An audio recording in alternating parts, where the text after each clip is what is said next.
يا أيها الذين آمنوا اجتنبوا كثيرا من الظن إن بعض الظن إثم. أعوذ بالله من الشيطان الرجيم. بسم الله الرحمن الرحيم. وصلى اللهم على محمد وآل بيته الطيبين الطاهرين واللعن الدائم على أعدائهم أجمعين من الآن إلى قيام يوم الدين. Amir al-Mu'mineen عليه السلام has been reported stating, as in Nahjul Balagha, wisdom word 360, وَلَا تظنن بكلمة خرجت من أخيك سوءا وأنت تجد لها في الخير محملا. Never think evil of a word that comes out of your brother's mouth when you could find a good interpretation for it.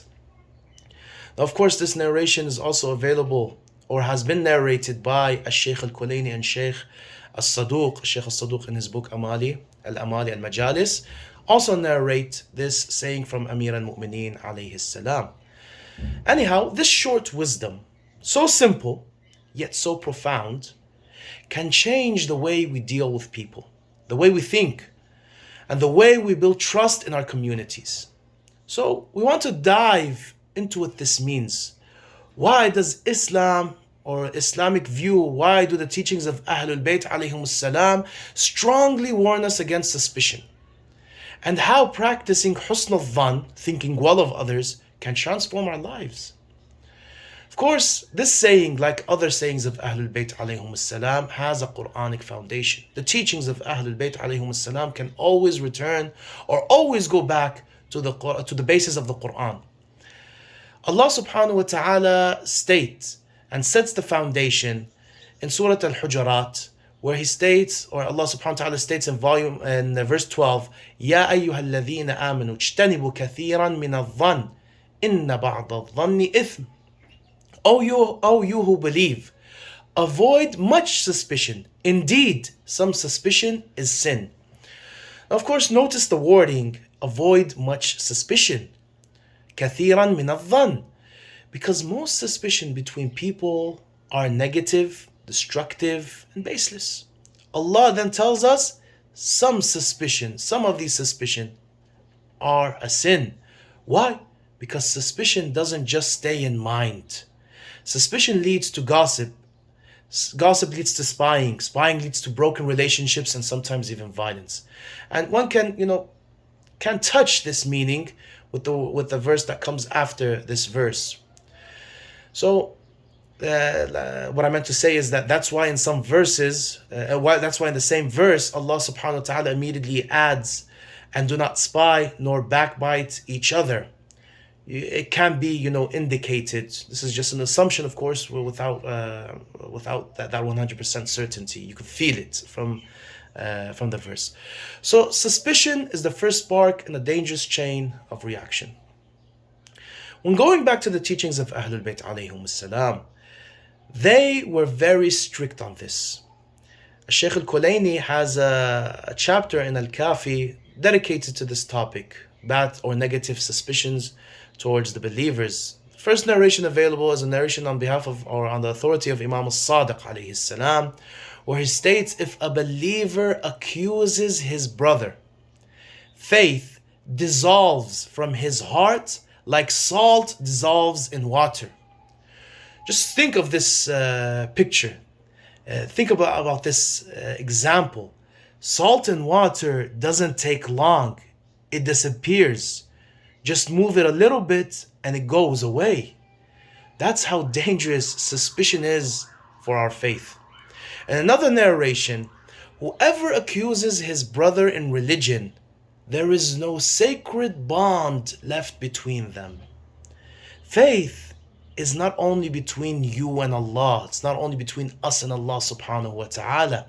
It's also a bond of trust between us and other believers. So when we start breaking that trust, we're also breaking our connection with Allah subhanahu wa ta'ala. That holy bond that Allah ordered. Therefore, we are not allowed to firmly believe evil about another person unless it becomes clear to us through undeniable, certain evidence. Whatever we think and we do not have certainty about is from Satan. It's something that Satan casts upon us. It's something that our nafs, our negative nafs, pushes and whispers to us. Now, there's this beautiful statement by Al-Shahid Al-Thani, Radwanullah Ta'ala Alayh, who's also Lebanese. He states in his book Kashf al-Riba and Ahkam al-Ghiba, which pretty much is a book about the topic of gossiping. In it, in page 21, 22, somewhere around there, he states, from this principle, where he talks about the verse that we brought up, it is established in Islamic law that if you smell the scent of wine on someone's breath, you smell it, you are about to reach that certainty that this person drank wine, it is not permissible to conclusively, with certainty, judge that they had drank it, nor to apply the legal punishment which is had for it, because it is possible that they merely rinsed their mouth with it and then spat it out, or were forced to drink it. Since all of these are possible scenarios, it is not permissible to hold a negative assumption about a Muslim. To that point. Now, here's something very important to understand. Just as it's forbidden for us to speak badly about a believer with our tongue, which is gossiping, hurting them, cursing them, and so on, it is also forbidden to judge them negatively in our hearts. You see, the tongue of the heart can be just as destructive as the tongue in our mouths.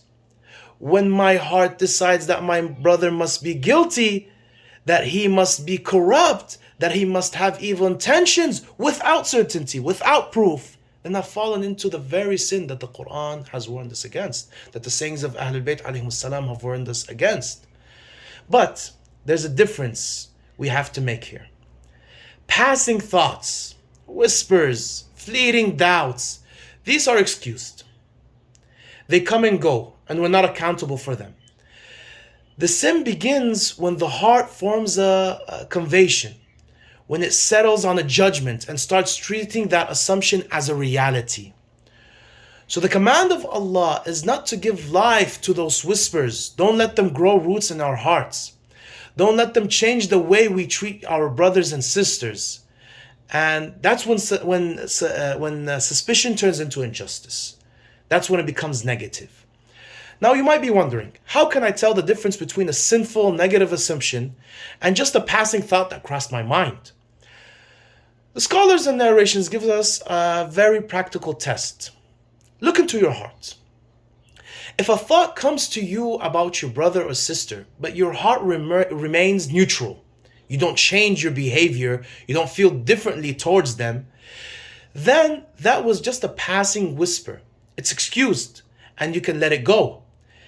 But if you notice that something inside has shifted, your heart has recoiled with dislike, you feel a heaviness towards them, you stop caring for them as you did before, like you're not on the same pathway you were. You no longer honor them, inquire about their state, or feel sorrow for their difficulties. Then this is a sign that your suspicion has solidified into a negative assumption. And this is where the danger lies, because now the suspicion isn't just in your head, it has entered your heart and has begun to affect your actions. That's when it becomes prohibited, forbidden. So the key is self-awareness. Monitor your heart. Ask yourself, has my love, my concern, my respect for my brother or sister changed because of this thought? If yes, then we must fight it, reject it, replace it with a good interpretation. Now, of course, why suspicion destroys our communities? It's just not a private. It's just not a private sin. It's also poisonous for relationships with our family, communities. And families, it causes, problems between the husband, the wife, the mother and the children, the father and the children. In communities, suspicion destroys teamwork, it stops cooperation, because people don't trust each other anymore. On a personal level, a person who has these assumptions is going to feel what? Peaceless, restless, always fearful.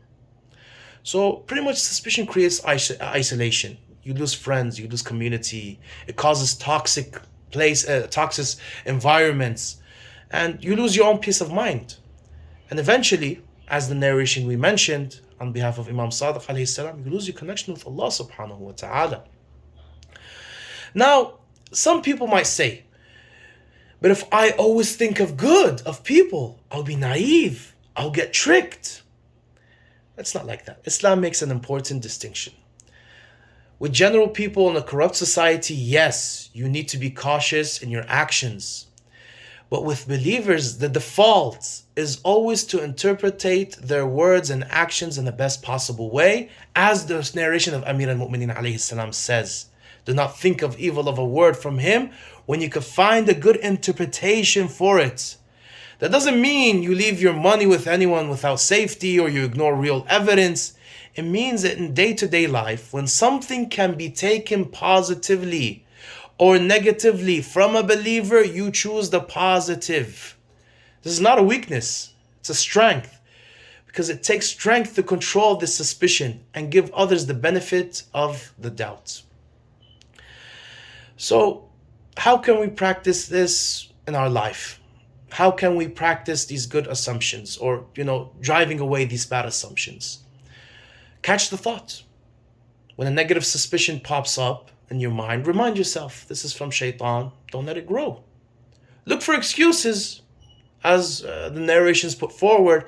Always find an excuse, even if it was over 70. Over 70 is an expression used by Arabs to mean many, plenty. Always look for an excuse for your brother. Change the narrative. Maybe they were tired. Maybe they had this problem. All of us go through hardships. All of us go through problems, difficulties in our lives.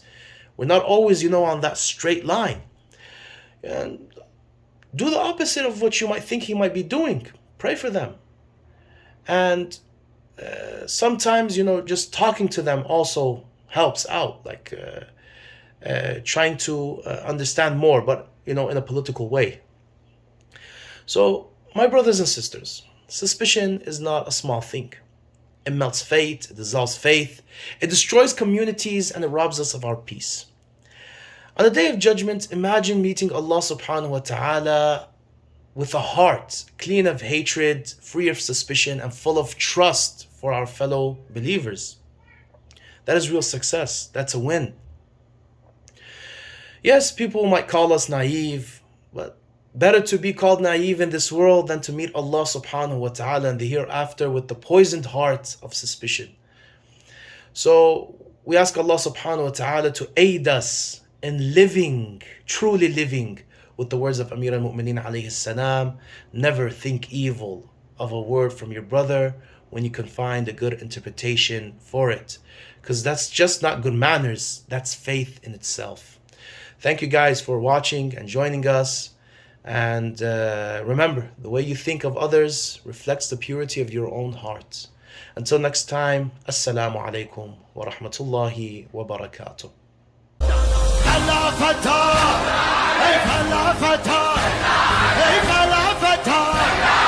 فلا فتى إلا